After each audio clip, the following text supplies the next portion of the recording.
आनंदी आजी आजोबा अरे श्रीकांतराव या ना या.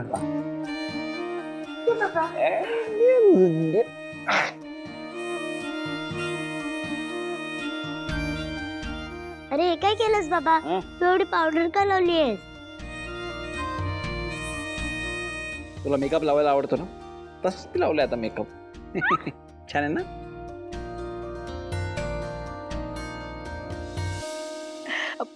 श्रीकांतराव या ना बसा. आई चहा ठेवते मी. नाही नको. मी पाहुणचार घ्यायला नाही आलोय. ऍक्च्युली माफी मागायला आलोय. माफी? कसली माफी श्रीकांतराव? सुपर्णाने जे केलं ते. शेवटी माझी बहीण आहे त्यामुळे या सगळ्याची जबाबदारी माझी आहे. खरंच मनापासून सॉरी. मी शब्द देतो तुम्हाला की तिला बेल मिळणार नाही आणि यात सामील असणाऱ्या प्रत्येकाला शिक्षा होईल याची मी जातीने लक्ष देईन. हे बघा श्रीकांतराव जे काही झालं त्यात तुमची काहीच चूक नव्हती. तुमचा दोष नसताना तुम्ही माफी मागू नका. करणारे तर वेगळेच होते ना. हा तुमचा मनाचा मोठेपणा आहे. पुन्हा एकदा सॉरी. श्रीकांतराव तुम्ही एक तर सॉरी म्हणू नका. आणि आमच्या मनात तसं काहीही नाहीये. तेव्हा प्लीज तुम्ही असा काही विचार नका करू. थँक्यू.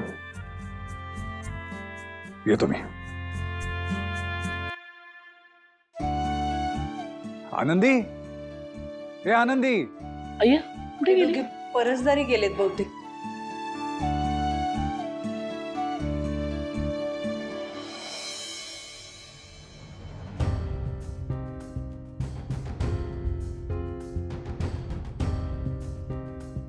सिंचू अगं हरीश काही बोलला होता का आधी तुला याविषयी?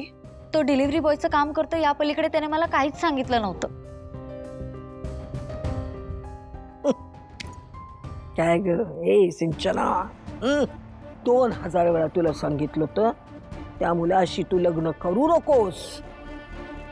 पण स्वतःची अक्कल पाजळायची होती ना तुला. भोग तुझ्या कर्माची फळं. अगं आजी आता पण तू मलाच काय बोलतेस? आधीच मला ह्या सगळ्याचा मोठा शॉक बसलाय. तुला शॉक बसला पण या तुमच्या सगळ्या गोंधळामुळं आमची नाचक्की झाली असती. म्हणजे गाडे पाटलांच्या नावावर केवढा मोठा ठपका पडला असता ग. माग ते नाही का तुझ्या सासरे जेलमध्ये गेले होते तेव्हा पेपरवाल्यांनी गाडे पाटलांच्या नावाचे धिंडवडे काढले होते. आणि आता गाडे पाटलांचा जावई ड्रग रॅकेट मध्ये अशी बातमी आली नाही. आमचं नशीब. काय बघितलंस त्यांच्यामध्ये? परमेश्वरा तुलाच माहिती रे बाबा.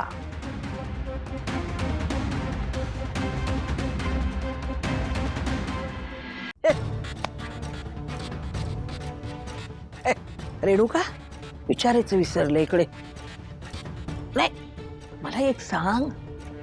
ही सिंचना आणि तो सिद्धिराज यांच्या वेळी बाळंतपणाला तू माहेरी गेली होतीस नाही?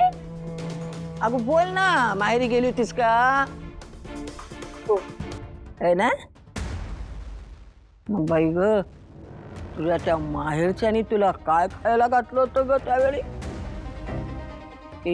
तुझी दोन्ही पोरं दळवींची रत्न यांना कशी काय आवडली?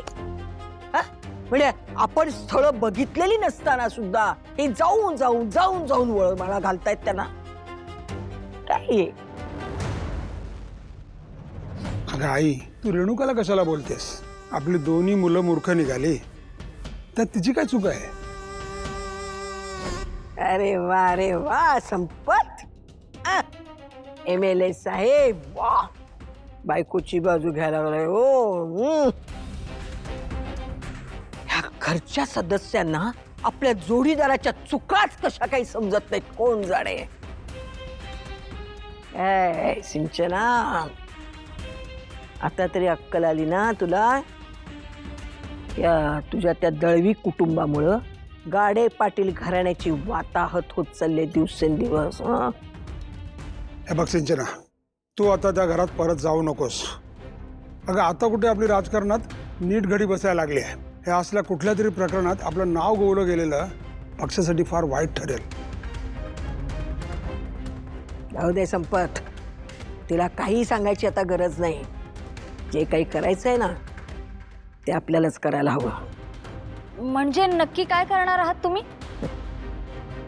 निलांबरी, हो आजी. आतून ते कागदपत्र आणि पेन घेऊन ये जा. हो आणते. आजी अगं त्या तुझ्या बेकार हरीशशी तू घटस्फोट घ्यायचा.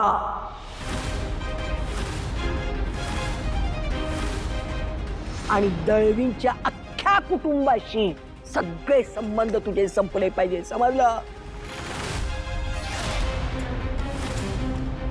आजी, तुम्ही या घरच्या मुलीला स्वतःचा संसार मोडायला सांगताय? आणि इकडे अनुषाने शिकवायला. ठीक आहे, मुकाट्याने सह्या करायच्यावरती. आई मी काय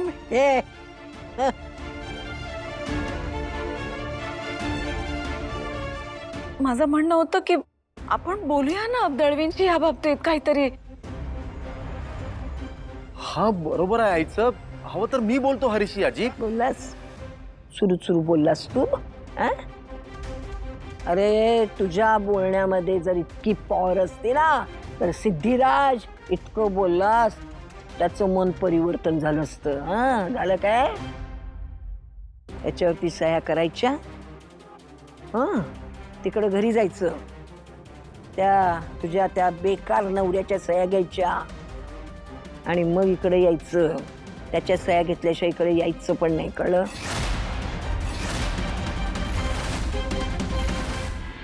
सिंचना, आता एकही क्षण विचार करायचा नाही.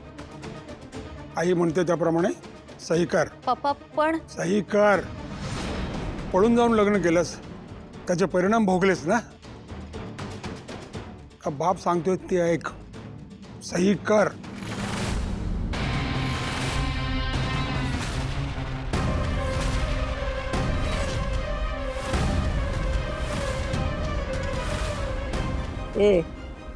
काय बघतेस तिच्याकडं? सह्या कर म्हटलं ना तुला.